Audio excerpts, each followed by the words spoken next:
Magandang araw mga boss, welcome to my channel. Ngayong araw ay may isi-share lang ako sa inyo tungkol sa kapasitor. Yung principle ng kapasitor sa series at saka sa parallel connection. Magagamit mo ito mga boss pag mag-substitute ka ng value ng isang kapasitor.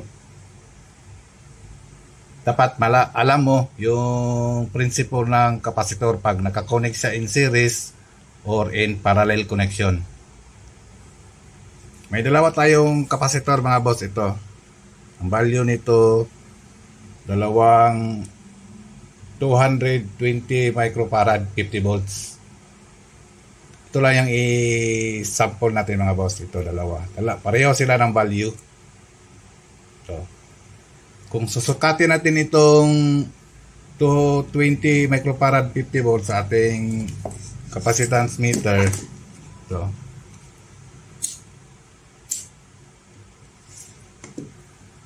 Susukatin natin yung capacitance niya.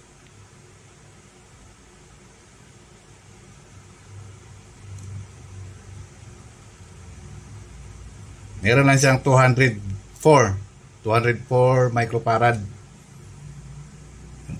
Itong isa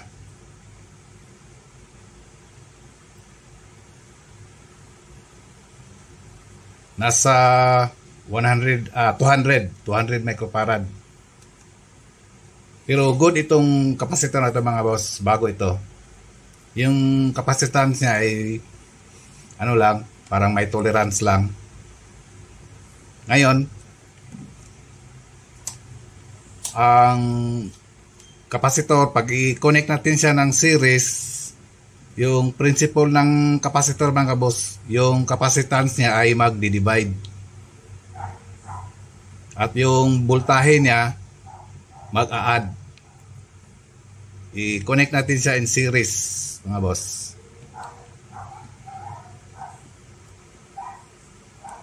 Gamit lang tayo ng breadboard ito para madali.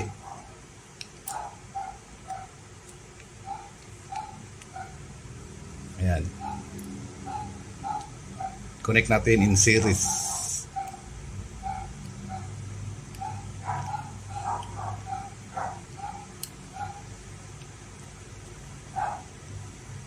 Ito by polarity ito na kapasitor mga boss. Mayroon siyang positive, negative.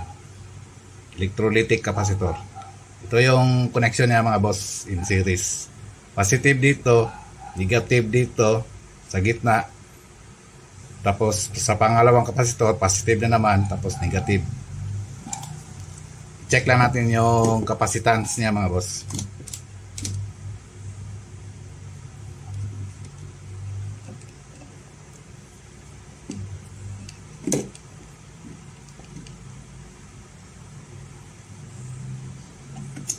Ayan, naging 100 microfarad na lang siya mga boss. Kasi nagdi-divide na yung 200, about 200 microfarad, nagdi-divide na yun siya.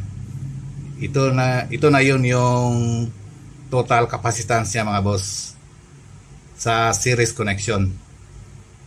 At ang voltahe nito mga boss ay maka-add kasi 220 microfarad plus 50 volts, dalawa, 50 plus 50 equals, ang voltahe nito is nagiging 100 volts.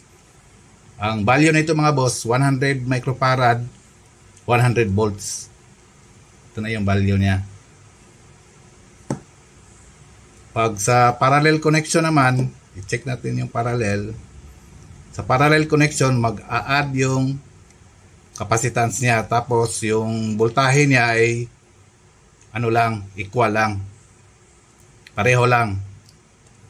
Pag 50 volts yung voltahe niya, ganun pa rin yung voltahe niya pag nakakonect siya ng parallel. Ito, nakaparallel ito mga boss. Ito, parallel connection. Ayan. Check natin yung capacitance.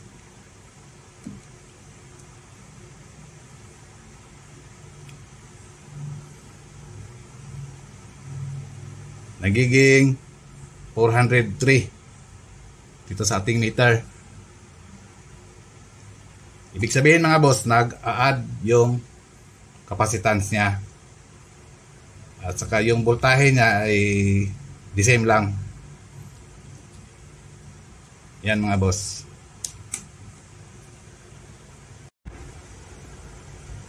Ito lang yung basic principle ng isang kapasitor mga boss. Sa series at saka sa parallel connection. Yung mga technician, alam na nila yung ganito mga boss. Alam na nila yung principle ng kapasitor. Yung connection niya in series, in parallel. Pero yung sa mga baguhan pa lang, sana makakatulong ito sa inyo. Kahit basic lang ito, at least may idea kayo kung ano yung principle ng isang kapasitor pag nakakonek siya in series or in parallel connection. Yun lang mga boss. Maraming salamat sa inyong panonood.